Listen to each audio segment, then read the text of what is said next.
Jadi langsung saja, di sini saya akan membawakan materi pertama. Anggota kami itu ada saya sendiri, Devita Sari, lalu ada Eksanti, ada Rina, dan juga ada Iqbal. Oke, lanjut.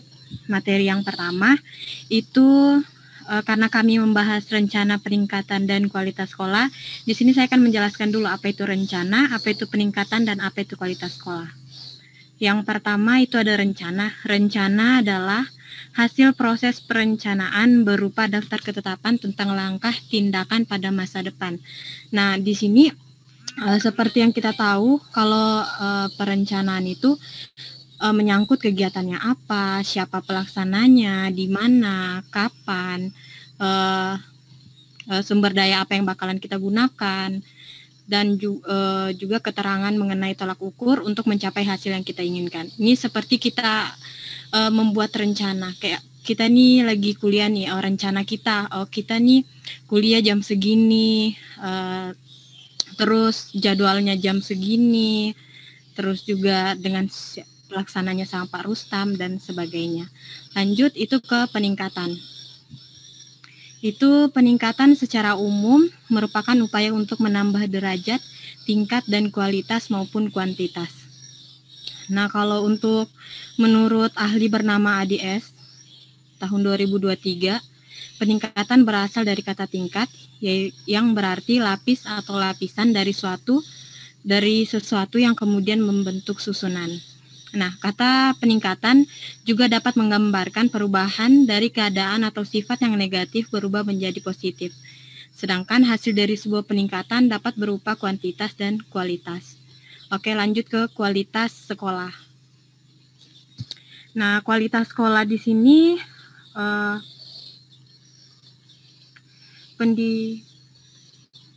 pendidikan yang berkualitas adalah pendidikan yang dapat menghasilkan lulusan yang berkualitas. Dalam Kamus Besar Bahasa Indonesia KBBI, kualitas didefinisikan sebagai tingkat baik buruknya sesuatu, derajat, ataupun mutu. Lalu dalam konteks pendidikan, pengertian kualitas atau mutu dalam hal ini mengacu pada proses pendidikan dan hasil pendidikan. Nah, untuk proses pendidikan itu sendiri terlibat inputnya seperti bahan ajar, ada kognitif, afektif, dan psikomotoriknya. Metodologi yang digunakan, sarana sekolah, dukungan administrasi dan sarana prasarana, serta sumber daya lain serta penciptaan suasana yang kondusif. Lalu untuk proses, nah ini proses bisa dari proses belajar mengajar, dari proses antara guru dengan siswa, ataupun sarana pendukung di luar kelas, baik konteks kurikuler ataupun yang di luar kelas, ekstrakurikuler. Lalu kita bisa simpulkan bahwa kualitas mutu pendidikan adalah kemampuan lembaga dan sistem pendidikan dalam memberdayakan sumber-sumber pendidikan untuk meningkatkan kualitas yang sesuai dengan harapan atau tujuan pendidikan melalui proses pendidikan yang efektif. Nah, pendidikan yang berkualitas ini pendidikan yang dapat menghasilkan lulusan yang berkualitas, yaitu lulusan yang memiliki prestasi akademik dan non-akademik yang mampu menjadi pelopor pembaruan dan perubahan sehingga mampu menjawab berbagai tantangan dan permasalahan yang dihadapinya, baik di masa sekarang ataupun di masa yang akan datang. Selanjutnya, di sini saya akan menjelaskan yang B. Itu ada definisi perencanaan pendidikan.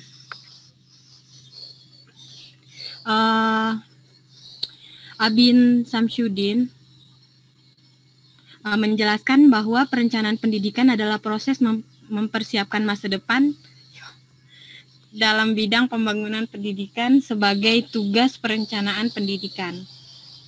Nah, perencanaan program sekolah berdasarkan 8 standar pendidikan mengacu pada visi misi dan tujuan sekolah. Setiap awal tahun ajaran baru, kepala sekolah bersama dengan guru, staf, komite, serta orang tua peserta didik berkumpul bersama untuk membahas program yang akan dilaksanakan oleh sekolah. Apabila program-program telah tersusun dengan baik, langkah berikutnya yaitu menentukan jumlah anggaran yang akan dipakai dalam pelaksanaan program-program sekolah, membentuk tim kerja, koordinator pengembangan mutu sekolah, membuat kerja per bidang, koordinator tim penggabungan mutu, melakukan koordinasi dengan wakil kepala sekolah bidang kurikulum untuk menentukan mata program apa yang akan dilakukan sesuai dengan kerja sekolah. Selanjutnya akan dijelaskan oleh teman saya, itu Rina. Baiklah, saya akan melanjutkan presentasi berikutnya mengenai problema perencanaan dalam pembangunan pendidikan dan penyelesaiannya.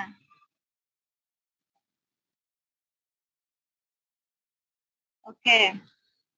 Dalam masalah bahasa Inggris problem didefinisikan sebagai suatu pernyataan tentang keadaan yang belum sesuai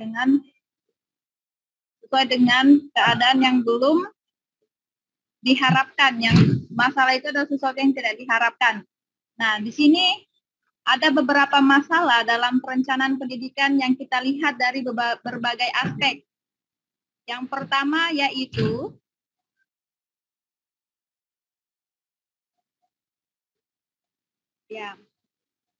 yang pertama itu adalah rendahnya sarana fisik.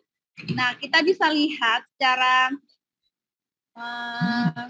tidak sadar bahwa di dalam pendidikan di Indonesia ini masih kurangnya sarana dan prasarana yang memenuhi keperluan-keperluan dalam pendidikan. Dalam proses pendidikan juga sarana prasarana itu tidak memenuhi.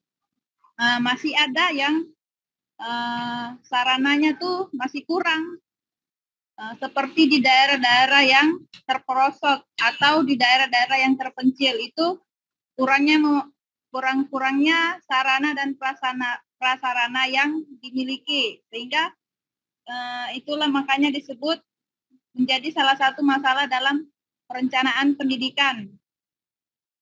Dan kemudian yang kedua adalah rendahnya kualitas guru. Nah, kenapa kita bisa masukkan ke dalam masalah dalam pendidikan? Karena kita bisa lihat dalam Undang-Undang Sisdiknas tahun 2003 itu mengatakan bahwa pendidikan harus memiliki kualifikasi minimum dan sertifikasi sesuai dengan jenjang kewenangan mengajar, sehat jasmani dan rohani. Kemudian pendidik itu untuk pendidikan formal pada jenjang pendidikan usia dini, pendidikan dasar, itu dihasilkan oleh perguruan tinggi yang terakreditasi. Nah, banyak guru-guru juga itu kurang mengikuti pelatihan-pelatihan yang sudah diberikan oleh pemerintah. Jadi kalau misalkan guru tidak berkualitas, maka itu akan menjadi masalah besar dalam peningkatan pendidikan. Karena kalau misalkan guru tidak berkualitas atau bagaimana, maka siswanya juga sulit untuk melihat kriteria-kriteria yang dimiliki oleh guru. Sulit untuk melihat, oh ini guru menjadi salah satu contoh yang dapat dia terapkan, seperti itu. Kemudian yang ke bagian C yaitu rendahnya kesejahteraan guru. Di Indonesia ini rendahnya kesejahteraan guru sudah mulai bagus, cuman yang itu hanya sebagian besar bagian PNS. Tapi kalau bagian honornya itu gaji-gajinya itu kurang sesuai dengan yang diharapkan gitu. Tapi kalau PNS itu sudah cukup bagus. Kemudian yang selanjutnya yaitu rendahnya prestasi siswa. Nah, siswa itu harus menjadi penerus bangsa. Artinya siswa yang dididik di sekolah diharapkan ke depannya mampu menjadi generasi yang memajukan negara. Namun kita bisa lihat bahwa dalam proses pembelajaran di anak-anak di Indonesia ternyata hanya mampu menguasai 30% dari materi bacaan yang mereka terima, sehingga dalam proses pengikutan tes atau bagian yang berbentuk uraian itu mereka harus memerlukan penalaran. Jadi mereka anak-anak Indonesia itu kebanyakan menghafal daripada menggunakan penalaran. Oke, selanjutnya yaitu rendahnya kesempatan pemerataan pendidikan. Lanjut.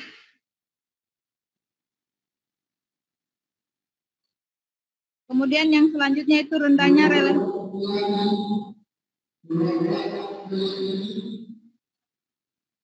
relevansi pendidikan dengan kebutuhan. Nah, kita bisa lihat adanya ketidaksesuaian antara kualitas lulusan kita dengan kebutuhan tenaga kerja. Yang selanjutnya yaitu mahalnya biaya pendidikan.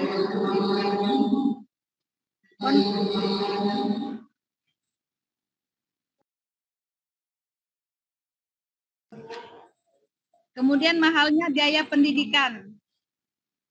Biasanya kalau di sekolah negeri itu sudah gratis, namun bagian swasta itu biasanya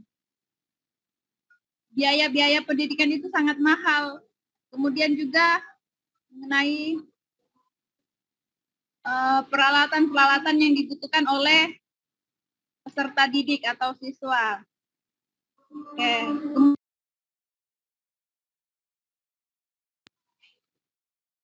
Selanjutnya.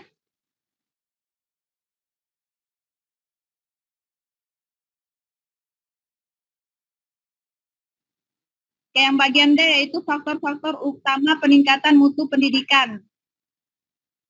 Lanjut.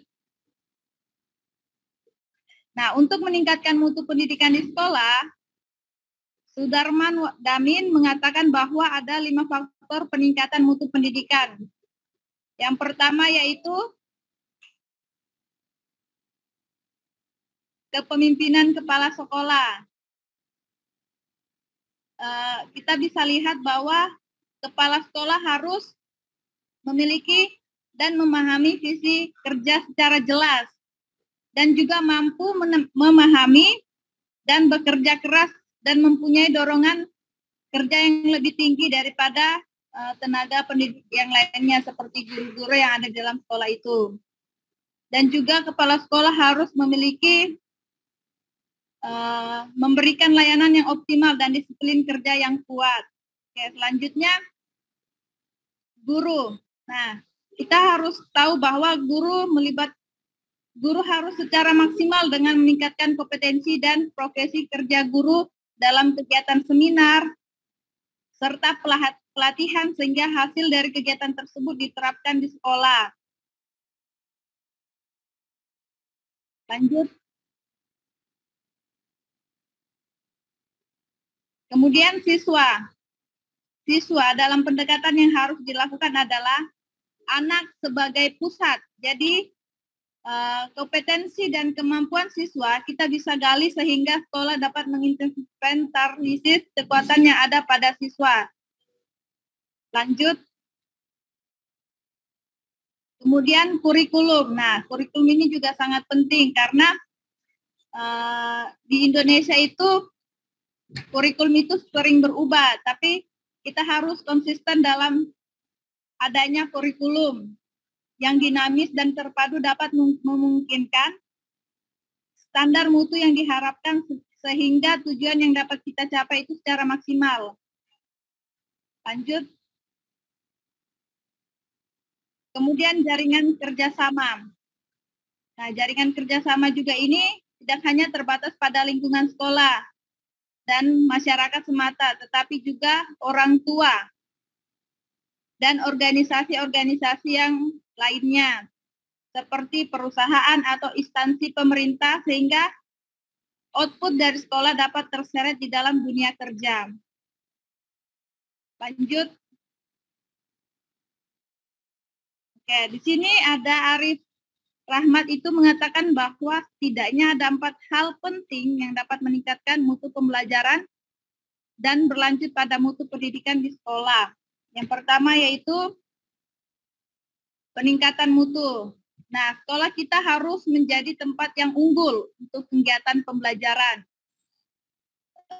menyesuaikan tuntutan dan harapan di dalam undang-undang pendidikan.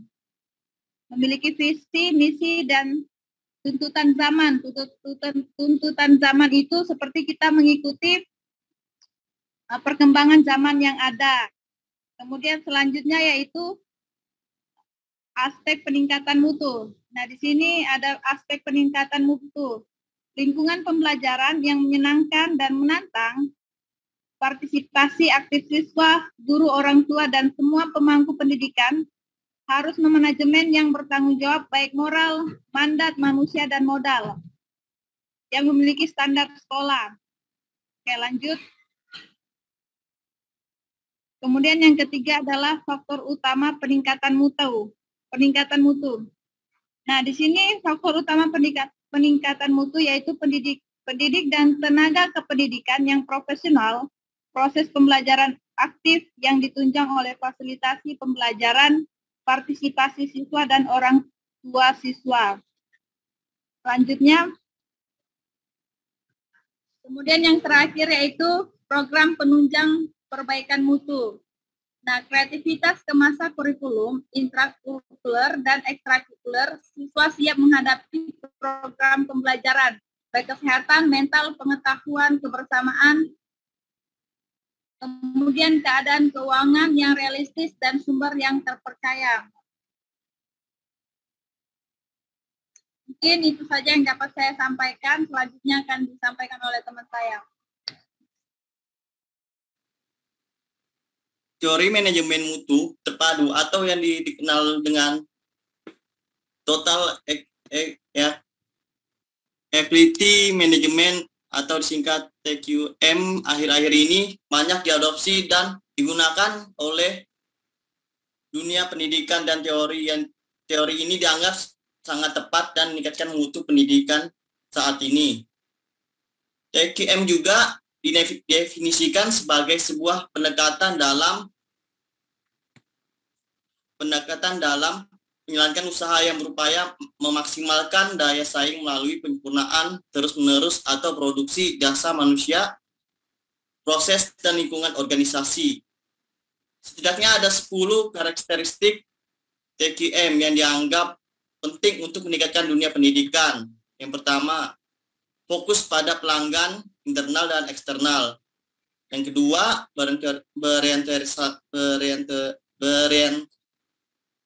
berorientasi pada kualitas. 3, menggunakan pendekatan ilmiah. 4, memiliki komitmen jangka panjang. 5, kerjasama tim. 6, menyempurnakan kualitas secara kesinambungan. 7, mengadakan pendidikan dan pelatihan. 8, menerapkan kebebasan yang terkendali. 9, memiliki kesatuan tujuan. 10, melibatkan dan memberdayakan karyawan. Edward Salins juga menyatakan bahwa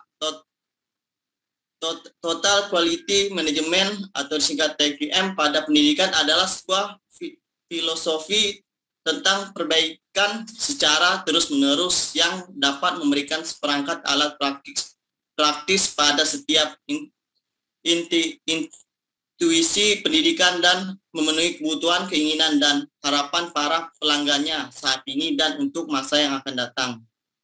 Di sisi lain juga, Zamroni memandang bahwa peningkatan mutu pendidikan dapat diwujudkan dengan mengoptimalkan model the total quality management TQM di sekolah. Teori ini menjelaskan bahwa mutu pendidikan dengan model TQM ini mencakup 3 kemampuan, yaitu kemampuan akademik, sosial, dan moral. Peningkatan kualitas guru sebagai salah satu solusi dalam menghadapi tantangan pendidikan. Upaya yang dilakukan oleh pemerintah untuk menghadapi tantangan pendidikan ialah dengan meningkatkan kualitas pendidikan di Indonesia, yaitu meningkatkan mutu dengan perubahan kurikulum dan peningkatan lain, seperti perpustakaan, pengadaan buku paket, peningkatan guru, bantuan operasian sekolah atau singkat BOS, dan bantuan khusus murid atau BSM dan lain-lainnya.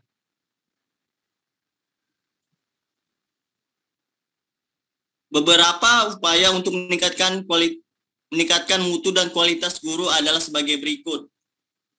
Sertifikasi guru. Sertifikasi guru, program ini sebenarnya diawali dengan sebuah hipotesa bahwa guru yang profesional dan berkualitas akan mewujudkan apabila kesejahteraan mencukupi. Namun ada beberapa hipotesa baru, yaitu besarnya penghasilan guru belum tentu menjadi penyebab berkembangnya kualitas guru dalam bekerja. Sertifikasi ini adalah sebuah proses memberikan sertifikat pendidikan untuk guru. Oke, yang kedua, Continuous Professional Development atau disingkat dengan CPD. Seperti halnya dikemukakan oleh teori human capital, bahwa pendidikan dapat meningkatkan pertumbuhan ekonomi bangsanya, walaupun kenyataannya bahwa tidak semua guru mau diberikan pelatihan. Jika seperti itu, maka sebagusnya apapun materi dan kemasan dalam pelatihan itu, biasanya guru tidak akan berhasil mengambil manfaat dari pelatihan itu. Beberapa upaya yang dilakukan dalam pendekatan CPD ini adalah dengan memperdayakan unsur-unsur sebagai berikut. Yang pertama, KKG dan MGMP. KKG atau disingkat dengan kelompok kerja guru, dan MGMP musyawarah guru mata pelajaran. KKG merupakan kelompok atau forum musyawarah guru di tingkat pendidikan dasar. Sedangkan MGMP yaitu forum musyawarah guru di tingkat pendidikan menengah yang tercatat dan diakui oleh pemerintah daerah melalui Dinas Pendidikan. Kaitannya dengan kualifikasi dan sertifikasi guru, KKG atau MGMP dapat menjadi tempat para guru untuk saling membantu dalam meningkatkan kemampuannya guna mencapai kualifikasi standar guru yang disyaratkan, yaitu S1 atau D4. Dan sertifikasi profesional sebagai guru. KKKS, kelompok kerja sekolah, kelompok kerja kepala sekolah, dan MKKS, yaitu musyawarah kerja kepala sekolah. Kepala sekolah dapat berperan positif terhadap perkembangan para guru, yaitu kepala sekolah mampu meningkatkan potensi guru-guru sekaligus memberikan ruang gerak dan kebebasan untuk maju bagi para guru guna meningkatkan komitmen tanggung jawab tugasnya. Para guru perlu mendapatkan dorongan kuat dari para kepala sekolah untuk berani keluar dari dunia rutinitas hariannya, masuk ke dalam dunia dinamis yang merupakan syarat dari suatu perkembangan profesionalisme para guru itu sendiri dalam rangka meningkatkan potensi untuk mendukung tugas seluruhnya sebagai guru yang profesional. Yang ketiga, LPMP dan P4TK.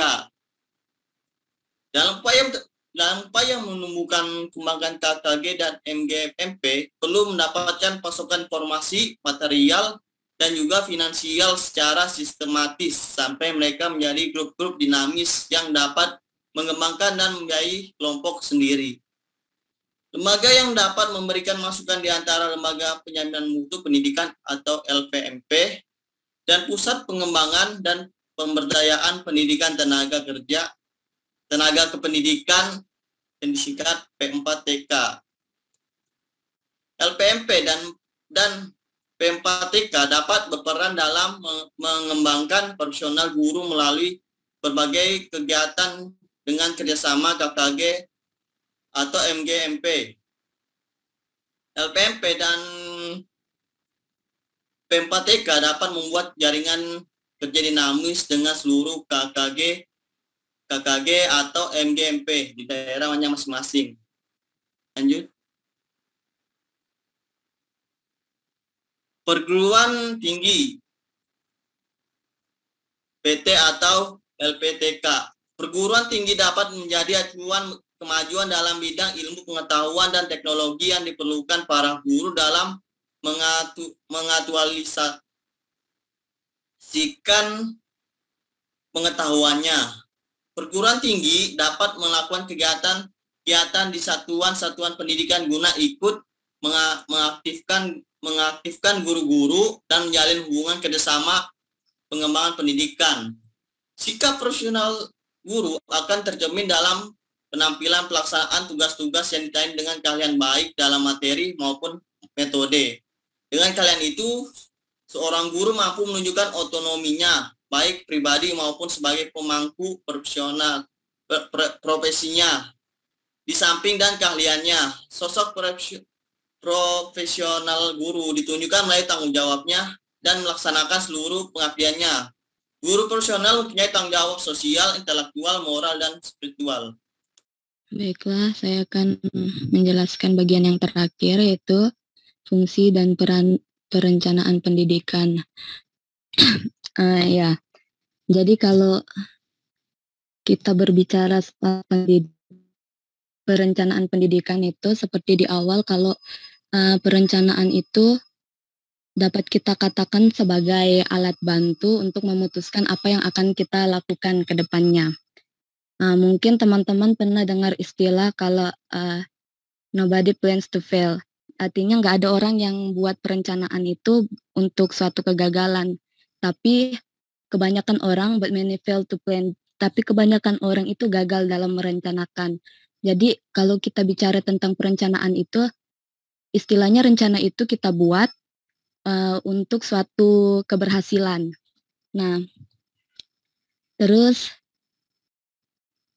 adapun arti perencanaan pendidikan itu menurut Guru G tahun 1972 itu mendefinisikan perencanaan pendidikan itu sebagai suatu proses dalam mempersiapkan kegiatan masa depan dalam bidang pembangunan pendidikan. Nah, yang mau saya tekankan di sini adalah kata pembangunan pendidikan.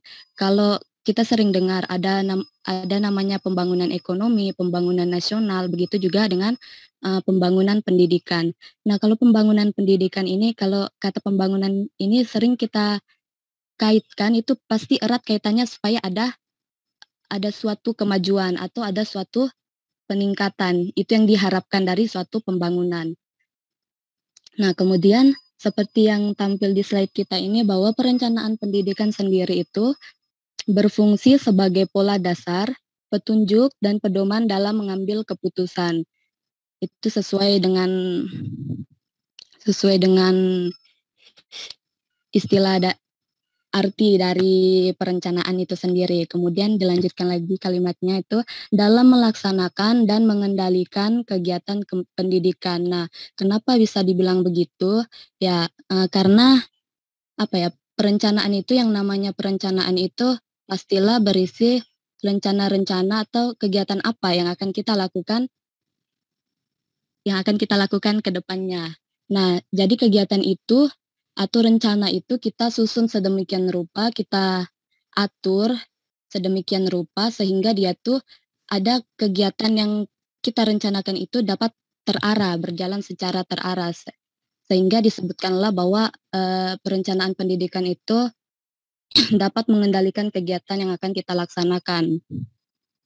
Kemudian lanjutannya lagi mengembangkan kualitas pendidikan. Nah, kalau perencanaan pendidikan itu ya seperti yang sudah saya katakan, kalau perencanaan itu pasti kita mengharapkan adanya suatu kemajuan. Nah, dalam hal ini apa yang kita harapkan dari perencanaan pendidikan yaitu supaya ada kemajuan dalam kualitas pendidikan. Nah, setelah perencanaan pendidikan itu dirasa berhasil ataupun berhasil, pasti terlihat bahwa kualitas pendidikan juga akan ikut maju kan. Nah, sehingga dia dapat memenuhi akuntabilitas lembaga pendidikan. Maksudnya dari akuntabilitas lembaga pendidikan itu adalah kemampuan dari lembaga pendidikan. Siapa itu lembaga pendidikan? Yaitu sekolah itu sendiri ya, dalam mempertanggungjawabkan kepada publik mengenai kinerja yang sudah mereka laksanakan, agar ada kepercayaan publik terhadap sekolah tersebut. Kemudian itu untuk memenuhi maaf maksud saya untuk kemudian kata selanjutnya itu ada untuk mempersiapkan alternatif kebijaksanaan untuk kegiatan masa depan dalam pembangunan pendidikan. Ya, seperti yang sudah saya jelaskan sebelumnya lagi bahwa itu perencanaan sebagai suatu rencana, jadi ada alternatif kebijaksanaan apa yang akan kita lakukan di kegiatan masa depannya. Nah, kalau pembangunan pendidikan itu kan istilahnya kita istilahkan sebagai suatu proses perbaikan yang terus-menerus menuju ke suatu keadaan yang lebih baik. Yang dalam hal ini adalah dalam aspek pendidikan itu sendiri.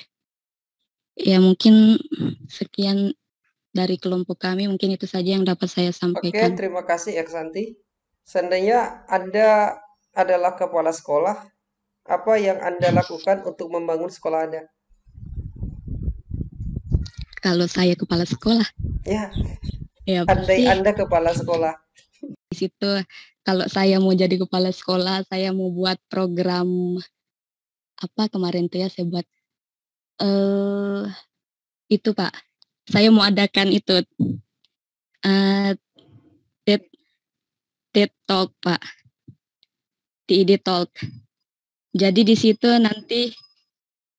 di situ ceritanya kan Pak, nanti ada diundang dari toko-toko sekitar supaya dia tuh bisa memberikan motivasi kepada siswa-siswanya.